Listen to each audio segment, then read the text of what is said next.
Trading in the Zone by Mark Douglas. Picture this: a guy standing on a bustling city sidewalk with a sign that says, "Free money, today only." He's got an actual bag of cash, ready to hand it out to anyone who'll take it. Thousands of people walk past him. They glance at the sign, notice the guy, and just keep walking. One person stops to ask for a quarter for the bus. A businessman in a sharp suit gets offered a handful of bills and responds with a flat no, then strides away. Why would anyone turn down free money? Sounds completely insane, right? But here's the thing. Most of us carry around this deeply embedded belief from childhood that free money doesn't exist. That belief is so powerful it makes us completely blind to reality, even when it's staring us in the face. We see the sign, sure, but we don't see the truth. Instead, we see a scam, a prank, maybe even danger. Anything except what's actually being offered. This little story unlocks one of the biggest mysteries in trading and investing. It's at the heart of Trading in the Zone by Mark Douglas, a book that's become something of a quiet legend among top traders. For years, traders thought the secret to making a fortune was having better information than everyone else. They pored over charts, devoured financial reports, built elaborate mathematical models, all trying to predict what would happen next. But Mark Douglas learned through his own brutal failures that trading success has almost nothing to do with predicting the market. The real secret? Mastering the one thing you can actually control, your own mind. Today I'm going to walk you through Mark Douglas's profound insights. We'll discover why brilliant people often crash and burn the hardest in the markets, and why the very skills that make you successful in school, your career, and life can become your worst enemies as a trader. By the end, you'll understand the 5 fundamental truths that allow elite traders to operate without fear, and you'll get a practical method to start building the kind of unshakable confidence the pros have. This isn't just about trading either. It's a new way of thinking that can transform how you approach every challenge you face. Ever wonder why trading looks so ridiculously simple but feels completely impossible? You're looking at a chart, and the pattern seems crystal clear. The market's going up, you tell yourself, and sure enough it does exactly that. You watch it climb, calculating all the money you could have made, mentally kicking yourself for not jumping in. There's this huge gap between knowing what you should do and actually doing it when the pressure's on. Mark Douglas calls this the, quote, psychological gap, and it's why an estimated 95% of traders lose everything and walk away. Douglas himself was in that 95% once. He started trading full of confidence, thinking his success in other areas would translate easily. Within 9 months he'd lost nearly everything.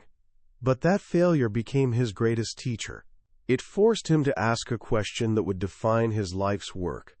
If success isn't about better analysis, then what the hell is it? The answer wasn't in the market, it was in the mind. The most successful traders don't have crystal balls. They have no idea what's going to happen next. What they have is a completely different mindset. They think in a way that's fundamentally different from everyone else. And that's the skill we're here to crack open today. Let's start with a simple but powerful paradox. Trading is risky. No trade comes with guarantees. So if you place a trade, you must be a risk taker, right? Makes sense. But Douglas argues this is where the first and biggest mistake happens. Just because you're taking a risk doesn't mean you've accepted the risk.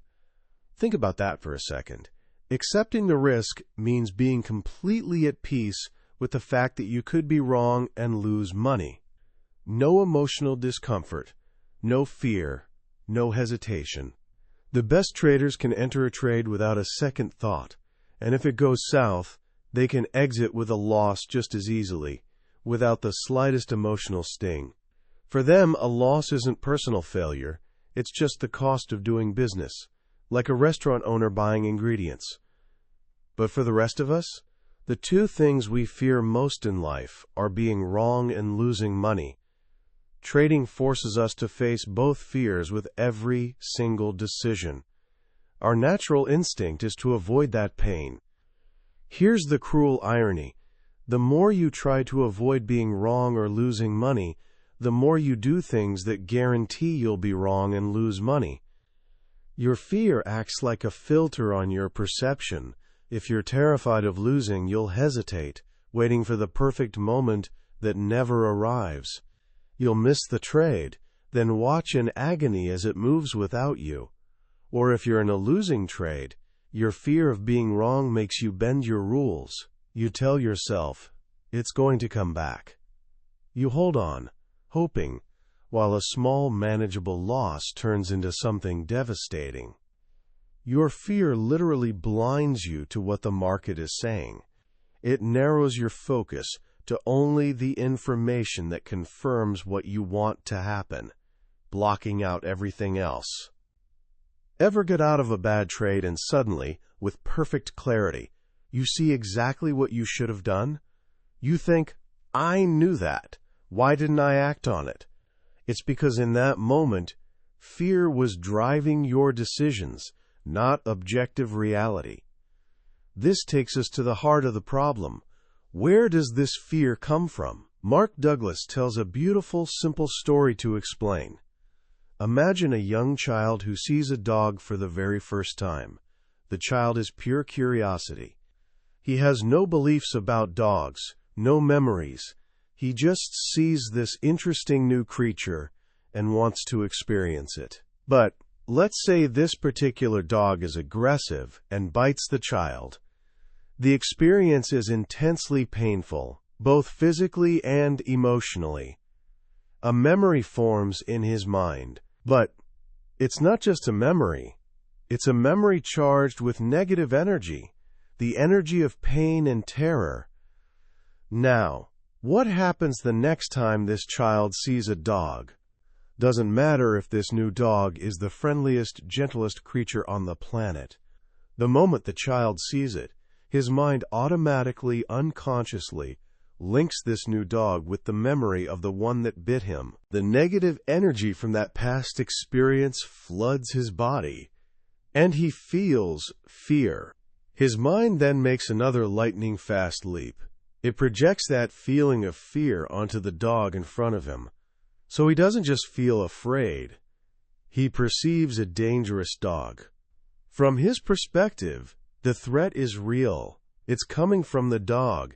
He has no clue that the fear is being generated entirely from within his own mind. This is exactly what happens to us as traders. Your first few losing trades are like that first dog bite. They create memories, charged with the negative energy of pain, anger, and betrayal. From that point on, every time you see a new opportunity, a new trade, your mind automatically links it to the pain of your past losses. You look at the chart, and the market gives you a clear signal to buy, but you don't see an opportunity. You see a threat. You feel the fear of your last loss, and you project that fear onto the current trade. You hesitate. The market moves without you. You feel regret. That regret adds more negative energy to the pile, making it even harder to pull the trigger next time. You've fallen into the trap. You start thinking the solution is to learn more about the market. If I just find a better indicator, a better system, I can avoid the pain of losing. So you go on this quest for certainty. You spend years searching for a holy grail that will tell you, without a doubt, what's going to happen next. But this quest, Douglas warns, is a black hole.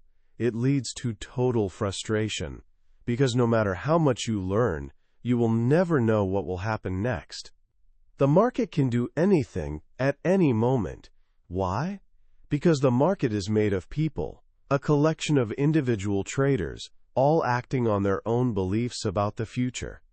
It only takes one trader, somewhere in the world, with a different belief and enough conviction, to obliterate your perfect analysis and turn your sure thing into a loser. Douglas tells the story of a brilliant market analyst he coached. This analyst was hired by a brokerage firm and was asked to teach the firm's semi-retired chairman, a veteran floor trader, about technical analysis. One day, the analyst pointed to a price on his chart and declared with absolute certainty, "This is the low of the day. The market will stop here and reverse." The old chairman chuckled. "That's bullshit," he said. He picked up the phone, called the trading pit, and said, "Sell 2 million bushels of soybeans at the market." Instantly, the market plunged, blowing right through the analyst's guaranteed support level. The chairman turned to the horrified analyst and said calmly, "Now, where did you say the market was going to stop? If I can do that, anyone can." This is the harsh, cold reality of trading. At its core, the outcome of any single trade is uncertain. So if we can't find certainty in the market, where do we find it? This brings us to the great turning point in the book, and in a trader's journey. We must stop looking for certainty outside ourselves and start creating it on the inside. We must learn to think in probabilities. What does that mean? Let's look at a casino. A casino owner has no idea whether the next spin of the roulette wheel or the next hand of blackjack will be a winner or loser. The outcome of each individual event is completely random, yet at the end of the year the casino is guaranteed to make a profit. How? Because they have an edge. The rules of the game are set up so that over thousands of hands, they have a small statistical advantage, say a 4.5% edge in blackjack. They don't focus on the random outcome of each individual hand. They know that if they just keep facilitating the game, their edge will play out over time and they'll make money. They operate with two layers of belief that seem contradictory. At the micro level, they believe the outcome of any single event is unpredictable and random. At the macro level, they believe the outcome over a large series of events is certain and predictable. This right here is the mindset of a successful trader. You must become the casino, not the gambler. Your trading system, your edge, is like the casino's rules. It doesn't guarantee you'll win on the next trade. It just puts the odds slightly in your favor over a series of trades. You may know that your system is profitable 60% of the time over the next 100 trades, but you have no idea what the sequence of wins and losses will be. You could have 10 losses in a row, and it would mean absolutely nothing about the 11th trade. Each trade is a unique, independent event, just like a coin toss. If you flip a coin and get heads 10 times in a row, what are the odds of getting tails on the 11th flip? Still 50-50. The coin doesn't remember the last 10 flips. And the market doesn't remember your last 10 trades. When you truly accept this, everything changes. You stop trying to predict the outcome of the next trade. You stop needing to be right. A losing trade no longer feels like personal failure. It's just one flip of the coin, one spin of the wheel. It's a necessary part of the process that gets you closer to your next winner. When you stop trying to be right, your fear disappears. And when your fear disappears, you can finally see the market clearly for what it is, a continuous stream of opportunities with probable, not certain, outcomes. So how do we get there? How do we rewire our brains to think this way, especially when our past pain is screaming at us to be afraid? Douglas proposes we must consciously adopt 5 fundamental truths about trading and integrate them so deeply that they become the core of our identity. The first truth: anything can happen. We've already seen why. It only takes one person to change everything. When you truly believe this, you'll never again be surprised or feel betrayed by the market. The second truth: you don't need to know what's going to happen next to make money. This is the casino mindset. If you have an edge that works over time, you don't need to predict the outcome of any single trade. You just need to execute your edge flawlessly over a large sample size. The third truth: there's a random distribution between wins and losses for any given set of variables that define an edge. This means you can't know which trades will be winners and which will be losers. So you stop trying to pick and choose. You take every single trade that fits your edge. If you don't, you're destroying the statistical advantage your edge provides. The fourth truth: an edge is nothing more than an indication of a higher probability of one thing happening over another. An edge isn't a guarantee. It's a statistical advantage, nothing more. When you believe this, you stop looking for sure things. And the fifth, most important truth: every moment in the market is unique. The pattern you see today may look exactly like one you saw last week, but the traders creating that pattern are different. The underlying forces are different. Therefore, the outcome isn't tied to the past. When you believe every moment is unique, your mind stops trying to associate the present opportunity with past pain or pleasure. It allows you to stay objective in the now moment opportunity flow. Adopting these truths isn't an intellectual exercise. It's a process of transformation. It's like the story Douglas tells about his own journey to become a runner. When he first started, he could barely run 50 yards. His mind was flooded with conflicting thoughts, 1,000 reasons not to do it, but he had a clear goal: to run 5 miles. He made a simple rule for himself.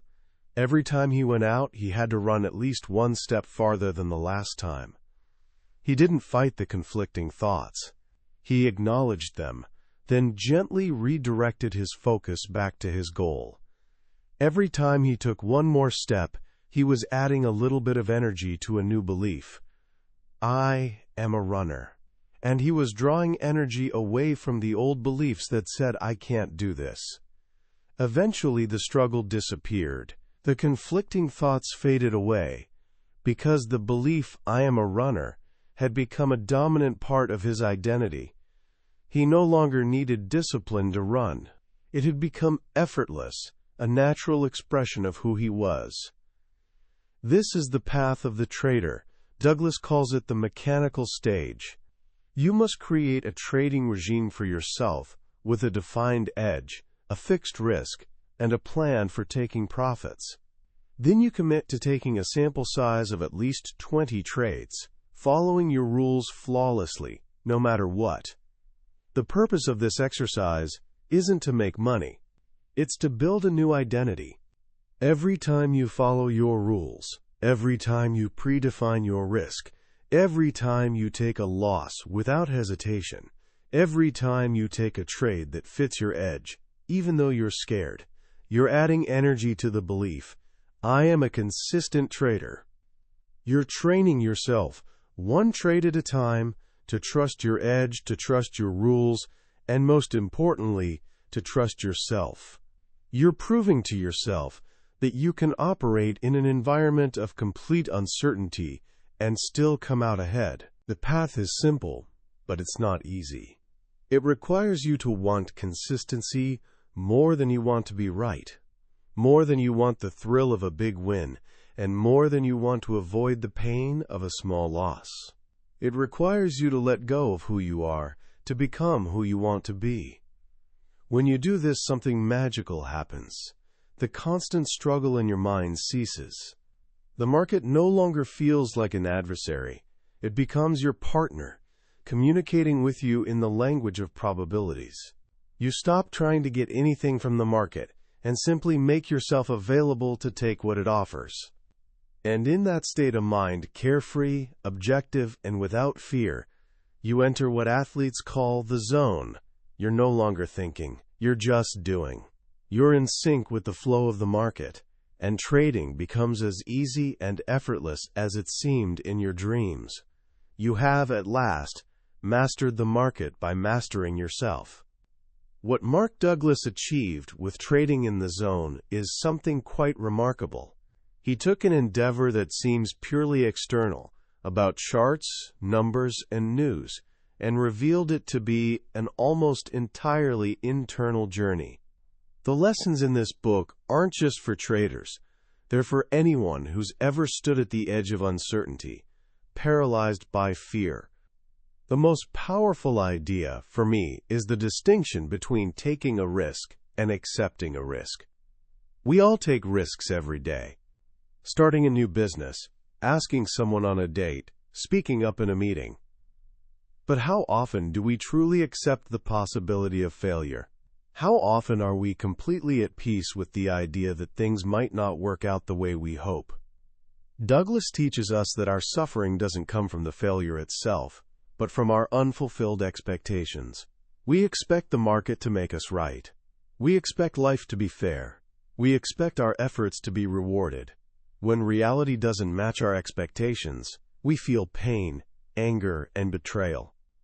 The solution he offers is radical: to systematically neutralize our expectations, to believe so deeply that anything can happen, that we're never again surprised. This doesn't mean becoming passive or cynical. It means becoming free. When you stop expecting the world to give you what you want, you're free to see what the world is actually offering. And what it's offering is often far greater than what you were demanding. How can you apply this in your own life, starting today? Here are a few simple thoughts. First, practice the art of self-observation without judgment.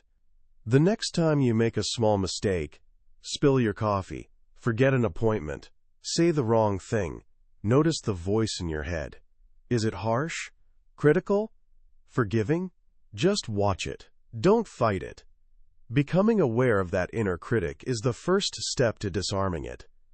Douglas reminds us that mistakes aren't failures. They're signposts, showing us what we need to learn next. Second, define your edge in something outside of trading. An edge is simply a process that gives you a higher probability of success over time. If you want to get fit, your edge might be a simple rule. I'll walk for 15 minutes every day, no matter what. The outcome of any single day doesn't matter. Some days will be great, others a struggle. But if you execute your edge consistently over a large enough sample size, say 30 days, you'll get results. You're building an identity, one day at a time. I am a person who takes care of their health. Finally, embrace the uniqueness of every moment. We walk through life with our minds constantly associating the present with the past. We meet a new person, and our brain whispers, "They remind me of." We face a new challenge and we think, "This is just like that time when..." Douglas teaches us that this is a trap. Every moment is new. Every person is unique. Every challenge is its own event. By consciously reminding yourself of this, you open your mind to perceive the reality of the present, free from the ghosts of the past. That was a summary of Trading in the Zone by Mark Douglas. We've explored the main highways of his thinking today, but I'll be honest with you. A summary can only ever be a map. The real treasure is found when you walk the path yourself. The true magic happens in the quiet moments of reading, when a particular story or a simple phrase connects with you in a way you didn't expect. This summary is designed to help you decide if this book is worth your time. If anything we've talked about today has struck a chord, I encourage you to grab a copy. Reading it isn't just about learning trading. It's an experience that can genuinely change the way you see yourself, your fears, and the limitless possibilities that wait for you in a world of uncertainty. A link to the book is in the description below.